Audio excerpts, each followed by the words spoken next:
जय हिंद। आज 20 अक्टूबर 2022 है।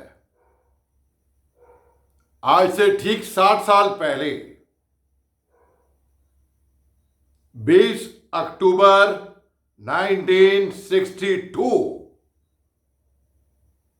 में चीन ने धोखे से हिंदुस्तान पे हमला कर दिया था।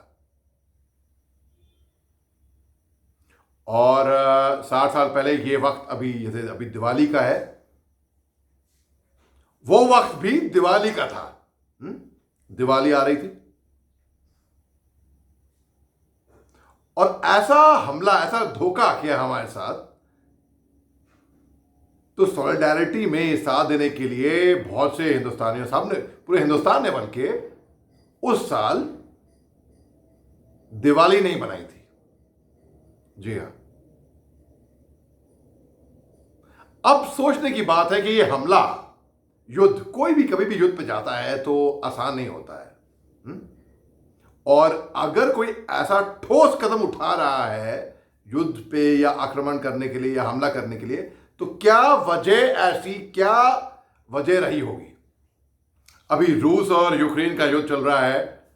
हम सबको मालूम है वजह क्या है, कि यूक्रेन को नाटो में आना था और रूस उसके खिलाफ था।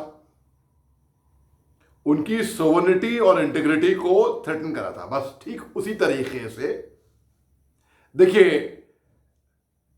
20 अक्टूबर 1962 से 2 साल पहले चीनी प्रीमियर हिंदुस्तान आए थे।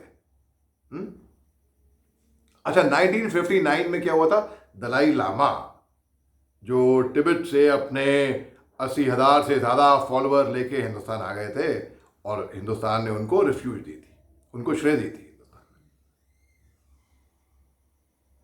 खैर, उससे इसका कुछ लेना देना नहीं है, लेकिन आपको बस एक बैकग्राउंड बता रहा हूं मैं आपको। एक शिमला पैक्ट साइन हुआ था।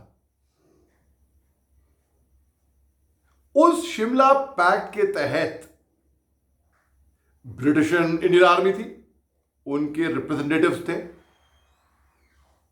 चीनी रिप्रेजेंटेटिव थे, हिंदुस्तानी जाहिर सी बात है रिप्रेजेंटेटिव थे, हैं, उनके नुमाइंदे थे। तो देखिए साहब, एक स्मॉल स्केल मैप, एक नक्शे पे, छोटा नक्शा था, उस पे एक थिक लीडेड पेंसिल, एक मोटी नोक की पेंसिल से एक लाइन खींच दी गई। वो कागज पे चीन और हिंदुस्तान का बॉर्डर है, कागजी तौर पे। तो जाहिर सी बात है, जब आप ऑन ग्राउंड जाएंगे वहां पे, तो वही लाइन जो आपको नक्शे में नजर आ रही है, वो तो 100 किलोमीटर से लंबी से उसकी विड्थ, वो ही बॉर्डर। अच्छा, अब ये जो चीन और हिंदुस्तान का जो बॉर्डर है, 3488 किलोमीटर का स्ट्रेच है ये, और ये क्लियरली डिमार्केटेड है ही नहीं, यानी कि कोई लाइन है ही नहीं ना, तभी उसको कहते हैं line of actual control. Hindustan और पाकिस्तान की तो है लाइन ऑफ कंट्रोल, यानी कि बाकायदा लाइन है, फेंसिंग है। अब जो चीनी और हिंदुस्तान का जो बॉर्डर है, उसको आप फेंस नहीं कर सकते, वो एरिया बहुत ही, इलाका बहुत ही मुश्किल है। और चलो खैर, मैं तो ये कहता हूं, अगर आपने फेंसिंग भी कर दी, उसको मैन करना बहुत जरूरी है। सबके समझने के लिए मैं सरल भाषा में बोलता हूं। देखिए, अगर आपने कॉलोनी में एक बाउंड्री वॉल बना दी या एक फेंसिंग कर दी, तो जाहिर सी बात है, मैं तुलना नहीं कर रहा हूं फौजियों की और चौकीदार से, लेकिन आपको समझने के लिए कह रहा हूं बस ये बात, ठीक है, ताकि हर कोई समझ जाए जो फौजी ना भी हो। तो एक चौकीदार होता है ना, वो अपनी कॉलोनी को मैन करने के लिए, उस पर नजर रखने के लिए, फेंसिंग को मैन करने के लिए, बस ठीक उसी तरीके से वो एक एनालॉजी दे दी मैंने आपको समझाने के लिए। अब उस बॉर्डर को अगर मैन करना है, अगर उस पर थोड़ा डोमिनेट करना है, तो जाहिर सी बात है फौज वहां पे होनी बहुत जरूरी है साहब। अच्छा, क्योंकि वह 100 किलोमीटर का बॉर्डर है, तो वो एक परसेप्शन हो गया कि हमारी मैप के मुताबिक मैं तो कहता हूं लाइन ऑफ एक्चुअल कंट्रोल 3 है, ऐसा मेरा मानना है। कौन सी है ये 3 लाइनें? पहला है हमारा जो परसेप्शन है, हमारा जो मानना है कि ये लाइन ऑफ एक्चुअल कंट्रोल है हिंदुस्तान की। दूसरा है चीन का मानना कि लाइन ऑफ कंट्रोल ये है, बल्कि 4 है, मैं तो ये बोलूंगा 3 क्या। तीसरा है हमारा परसेप्शन, जो चाइनीज परसेप्शन है, जो हम मानते हैं, हम सोचते हैं कि चाइना सोचता होगा कि लाइन ऑफ एक्चुअल कंट्रोल ये है। और चौथा है जो चीन सोचता होगा, कि हिंदुस्तान सोचता होगा कि लाइन ऑफ एक्चुअल कंट्रोल ये है। ये सरासर गलती पूरी कराई गई थी ब्रिटिशर्स ने उस टाइम पे, जब ये नक्शे पे आपने लाइन ड्रॉ कर ली थी। अच्छा, अब 1962 से पहले, 2 साल पहले, मैं आपको बताया कि चीनी प्रीमियर हिंदुस्तान आए थे, और तब से ही चीन हिंदुस्तान को दबाने की कोशिश कर रहा था, उन पे दबदबा पैदा करने की कोशिश कर रहा था, उनको डराने की कोशिश कर रहा था, उनको धमकाने की कोशिश कर रहा था। लेकिन हिंदुस्तानी भी, आप जानते हैं, हम किसी से डरते नहीं हैं। तो बस इसी बात पे चीन ने हिंदुस्तान पे हमला बोल दिया, जो कि युद्ध चली 31 डेज, यानी कि 1 महीने से 1 दिन ज्यादा। और 30 नवंबर को युद्ध विराम हुआ, सीज फायर हुआ, जब ये जंग रुकी, यानी कि 1 महीने से तकरीबन थोड़ा ज्यादा। मगर आप देखिए साहब, चीन के साथ ये तनाव तब भी था, और वही तनाव आज तक है। इसलिए है क्योंकि कोई लाइन नहीं बनती ना।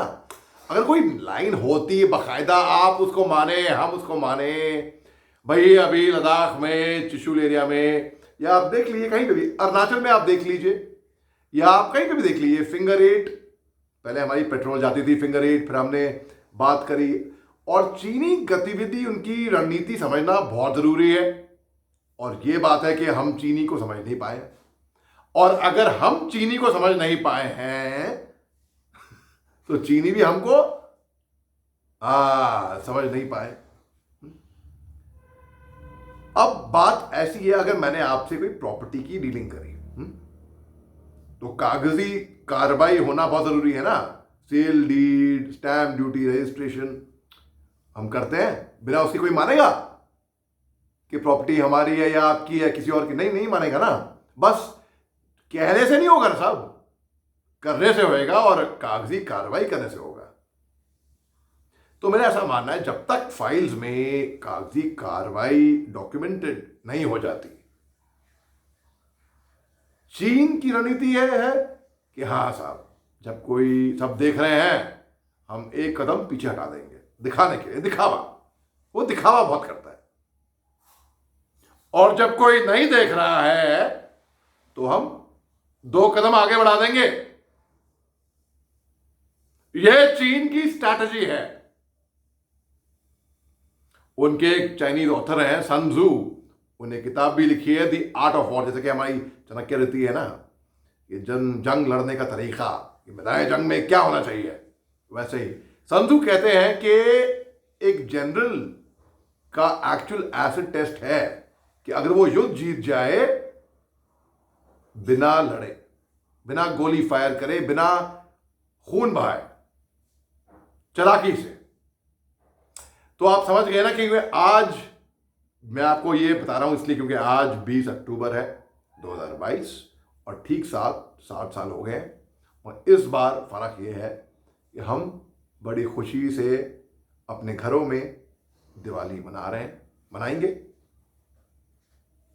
और चीन भी अभी कुछ टाइम पहले, एससीओ मीटिंग से पहले कुछ टाइम से हल्का सा विड्रॉ कर गया था। भाई ये हालांकि कहते हैं बहुत जल्दी है भापना कि चीन की चालबाजी गतिविधि क्या होगी, लेकिन अभी जब तक है, आप मोमेंट में जिए, खुश रहिए, मस्त रहिए।